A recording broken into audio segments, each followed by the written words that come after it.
Hello students.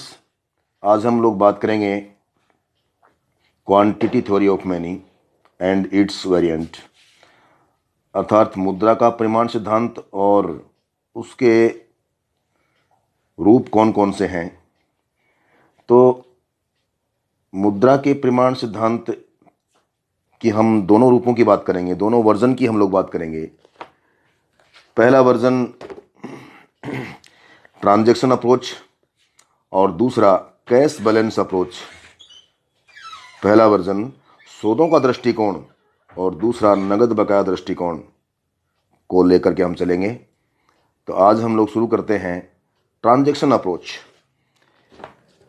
तो transaction approach को शुरू करने से पहले हमें देखें कि ये मुद्रा का परिमाण सिद्धांत सामान्य रूप में क्या बताता है। तो देखिए कि मुद्रा का परिमाण सिद्धांत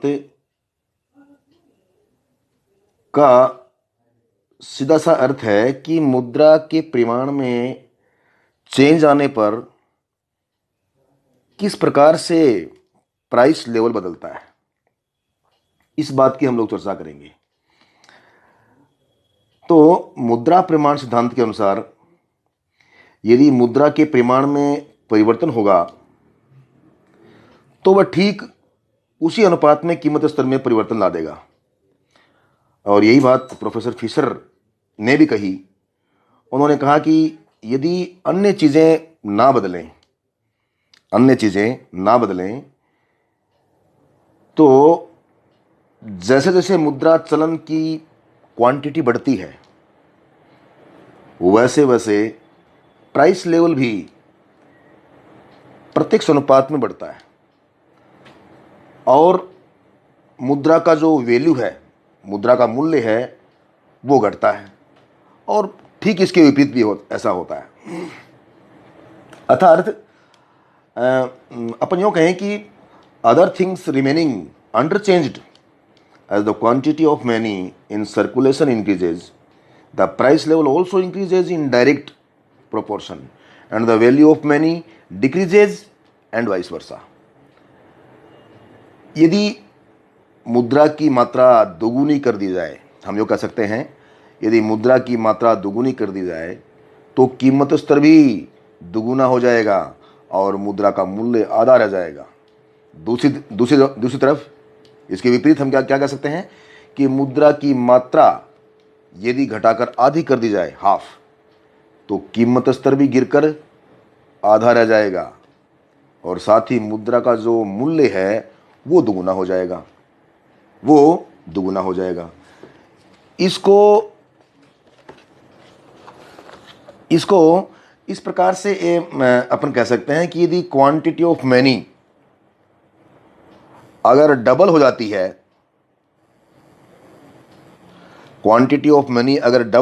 है, तो सामान्य कीमत स्तर भी डबल हो जाएगा। और यदि क्वांटिटी ऑफ मनी हाफ करते हैं तो सामान्य कीमत स्तर भी हाफ हो जाएगा, आधा। लेकिन मुद्रा का जो मूल्य है वो दुगुना हो जाएगा। मुद्रा का मूल्य डबल हो जाएगा। यदि मुद्रा की मात्रा अपन चौगुनी करते हैं, मुद्रा की जो क्वांटिटी है उसको बढ़ा के चौगुना कर दिया अपन ने। चौगुना करने पर सामान्य जो मूल्य स्तर है, जनरल प्राइस लेवल, वो भी चौगुना हो जाएगा और वैल्यू ऑफ मनी जो है वो 1/4 रह जाएगा, 1/4। साथ ही अगर क्वांटिटी ऑफ मनी को मान लीजिए कि चौथाई कर दिया जाता है, तो सामान्य मूल्य स्तर भी चौथाई रहेगा, चौथाई हो जाएगा। और मुद्रा का मूल्य जो है वो चौगुना हो जाएगा, फोर्थ टाइम हो जाएगा। इस प्रकार से ये बदलाव आता है मुद्रा के परिमाण सिद्धांत के अंतर्गत। अर्थात मुद्रा की मात्रा दुगुनी तो सामान्य मूल्य स्तर भी दुगुना, और मुद्रा का मूल्य आधा। और मुद्रा की मात्रा यदि आधी कर दी जाए पहले की अपेक्षा, तो प्राइस लेवल भी आधा हो जाएगा, यानी कि जो मुद्रा का मूल्य है वो दुगुना हो जाएगा, दुगुना।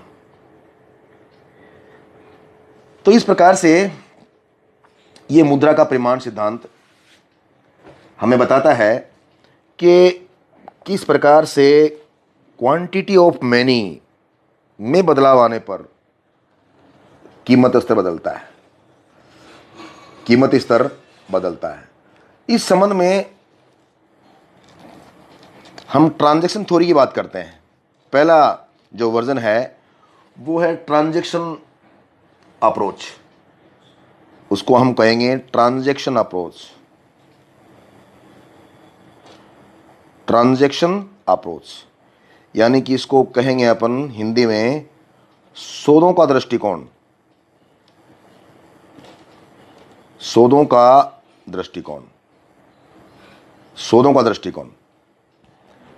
तो ट्रांजैक्शन अप्रोच का सीधा संबंध जो है वो प्रोफेसर फिशर से है। प्रोफेसर फिशर, यानी कि प्रोफेसर फिशर ने अपनी book the purchasing power of money में इसका विस्तृत रूप से उल्लेख किया है, ट्रांजैक्शन थ्योरी का। तो प्रोफेसर फिशर ने इस थ्योरी को समझाने के लिए कुछ अजम्पशंस लिए हैं, कुछ मान्यताएं ली हैं। और वो मान्यताएं कौन कौन सी हैं, उसमें एक नंबर है कि एम व एम डेज का जो संबंध है, एम व एम डेज का जो संबंध है या जो उनका अनुपात है वो स्थिर रहता है। इनका जो अनुपात है, रेशियो जो है वो क्या रहेगा, स्थिर रहेगा, रेशियो स्थिर रहेगा, एम व एम डेज। ठीक है। अर्थात हम यूं कह सकते हैं कि एम के बदलने से एम डेज भी उसी अनुपात में बदलता है, उसी अनुपात में बदलता है। अर्थात यूँ कह सकते हैं कि यदि माना कि शुरू में एम जो है वो 100 इकाई है, 100 इकाई है, और एम डैश जो है वो 200 इकाई है, तो इस एम के डबल होने पर, यानी कि 200 होने पर एम डैश भी बढ़ करके क्या हो जाएगा, 400। इसके डबल होने पर ये डबल हो जाएगा। इस प्रकार से इसका जो रेशियो है वो स्टेबल रहता है, इसका रेशियो जो है वो स्टेबल रहता है। एक नंबर बात उन्होंने कही, ये अजम्पशंस है उनकी। दूसरी जो वेलोसिटी ऑफ मनी है, इनकम वेलोसिटी ऑफ मनी, यानी मुद्रा का आय प्रचलन वेग, मुद्रा का आय प्रचलन वेग, इसको हम कहेंगे इनकम वेलोसिटी ऑफ मनी। तो इनकम वेलोसिटी ऑफ मनी अर्थात उसको उन्होंने कहा है वी नाम दिया है, वी। ये है वी का नाम आते ही हम क्या कहेंगे, वेलोसिटी ऑफ मनी है, मुद्रा का आय प्रचलन वेग। ये भी क्या रहता है, ये भी स्थिर रहेगा। और साथ ही वी डैश भी स्थिर रहेगा। वी डैश का मतलब साख मुद्रा का प्रचलन वेग, ये है साख मुद्रा का प्रचलन वेग। तो देखिए मुद्रा का आय प्रचलन वेग क्या है, मुद्रा का आय प्रचलन वेग वास्तव में क्या है? मुद्रा एक दिए गए समय में मुद्रा की एक इकाई जो है वो कितने औसतन कितने हाथों में से होकर गुजरती है, उसको हम लोग कहेंगे इनकम वेलोसिटी ऑफ मनी। तो फीसद के दृष्टिकोण के अनुसार v और v डैश ये दोनों क्या रहेंगे? स्थिर। और पहले मैंने बताया कि m व m डैश ये दोनों भी क्या रहेंगे? स्थिर। इस प्रकार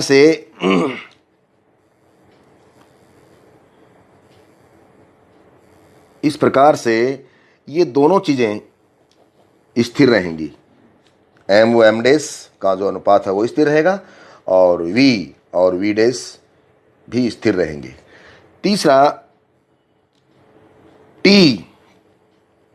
t जो है वो भी स्थिर रहेगा। t का मतलब क्या है? t का मतलब यहां सूदों की मात्रा से है, सूदों की मात्रा से है, और वो सूदों की मात्रा भी इन्होंने क्या स्थिर माना है, स्थिर माना है। तो t भी स्थिर रहेगा, t भी स्थिर रहेगा। आगे उन्होंने अगली अजम्पशन ली है कि मैनी जो है, मैनी केवल मीडियम ऑफ एक्सचेंज है, मीडियम ऑफ एक्सचेंज है, मीडियम ऑफ एक्सचेंज है, मैनी केवल मीडियम ऑफ एक्सचेंज है। तो इतनी सारी एजम्पशंस देने के बाद में उन्होंने फिशर ने और एक फॉर्मूला दिया, एक फॉर्मूले के हिसाब से बताया कि मुद्रा का परिमाण सिद्धांत क्या है। और उन्होंने वो फॉर्मूला इस प्रकार से दिया, M V plus M dash V dash equal to P T. ये फॉर्मूला दिया है, M V plus M dash V dash equal to P T, equal to P T. अब देखें कि यहां पर m जो है, पहले इसको लें अपन m, तो ये जो m है ये करेंसी को दिखाता है। और कौन सी करेंसी को?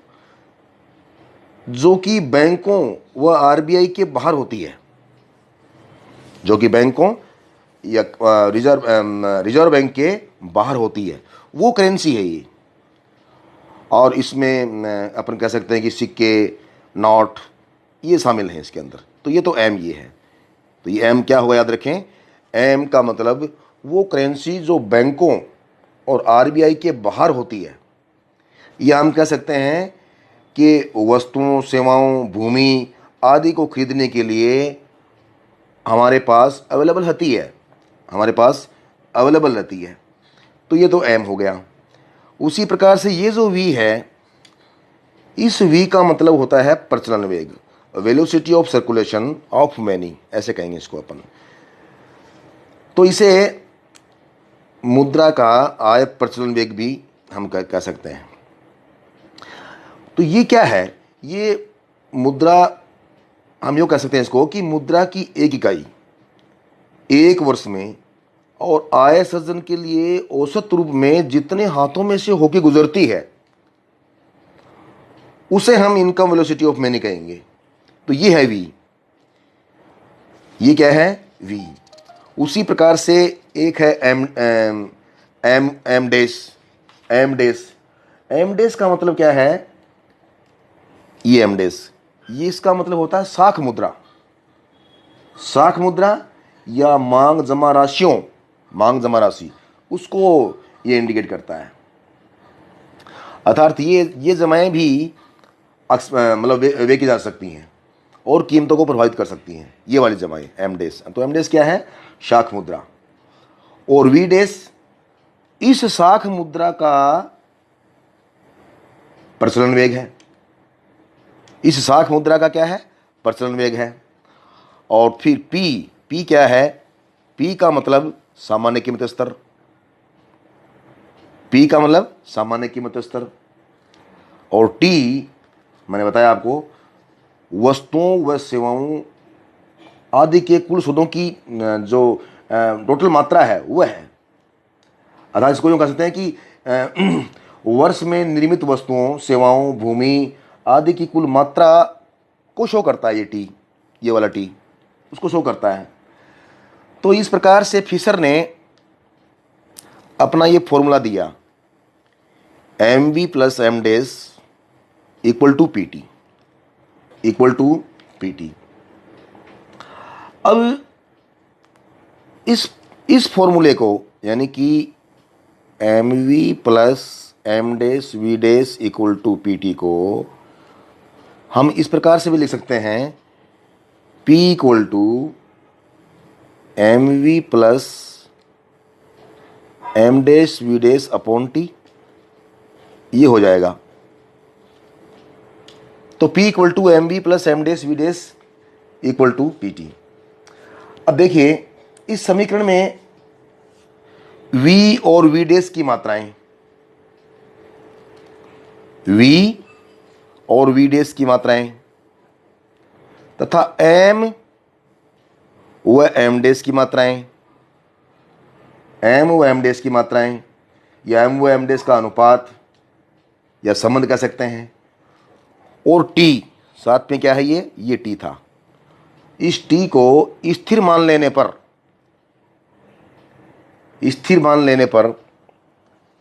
हम ये कह सकते हैं कि P में परिवर्तन जो है, इस P में परिवर्तन, इस सामान्य कीमत स्तर में परिवर्तन T के अनुसार ही होंगे, M के अनुसार ही होंगे।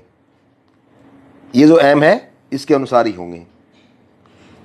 अर्थात हम ये कह सकते हैं कि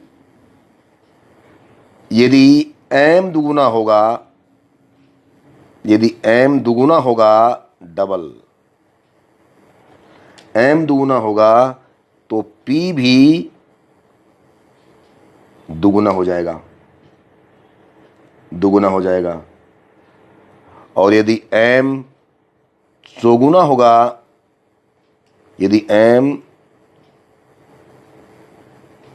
होगा तो P भी चौगुना हो जाएगा। ये चीज हमें बताता है ये। अर्थात P जो है, ये जो P है या सामान्य कीमत स्तर जो है उसमें जो परिवर्तन है वो M के अनुसार ही आएंगे। M क्या है? मुद्रा की मात्रा, क्योंकि अपन ने शेष चीजों को स्थिर माना है, शेष को अपन ने क्या माना है? स्थिर माना है। तो ये M हमारे पास बचता है, P हमारे पास बचता है, तो M में परिवर्तन आने पर P भी उसी प्रकार से बदल जाएगा। तो ये संबंध है P और M में मुद्रा का परिमाण सिद्धांत के अंतर्गत। इसको हम एक छोटे से डायग्राम के अनुसार इस प्रकार से इसको समझा सकते हैं।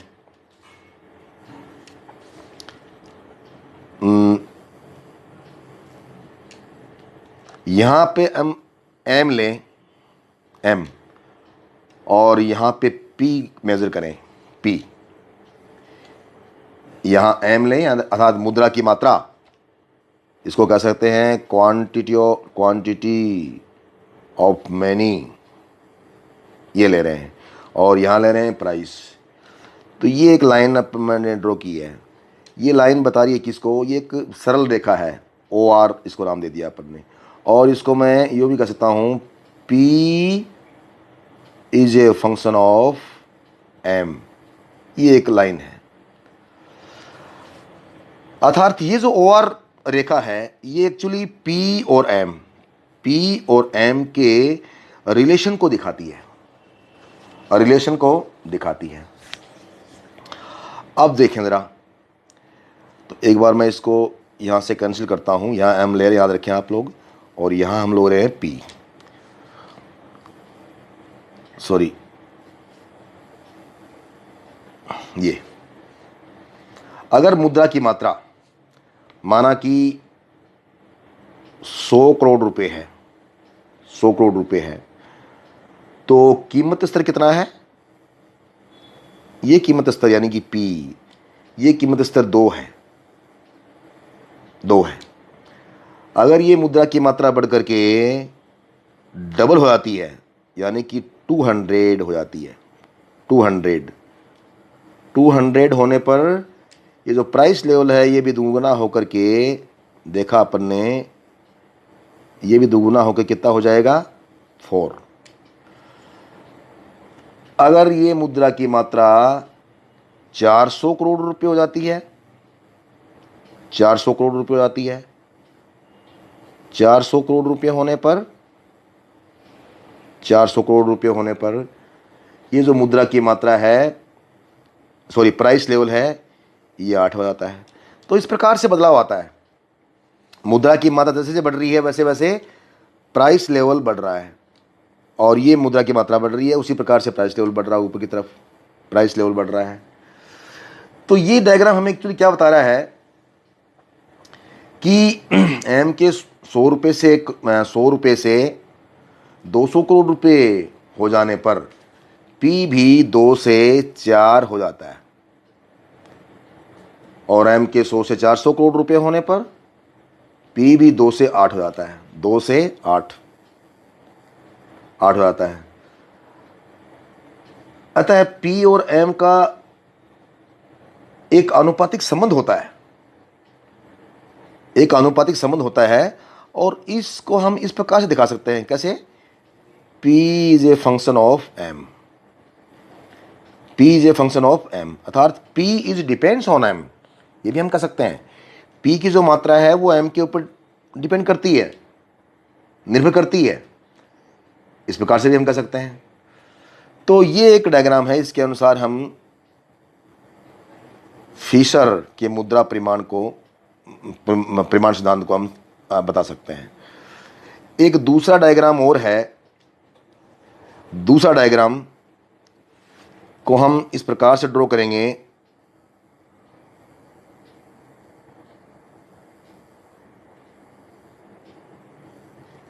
यहां हम लेंगे मुद्रा की मात्रा, वही M, और यहां लेंगे वैल्यू ऑफ मनी, यानी कि मुद्रा का मूल्य, value of money, value of money.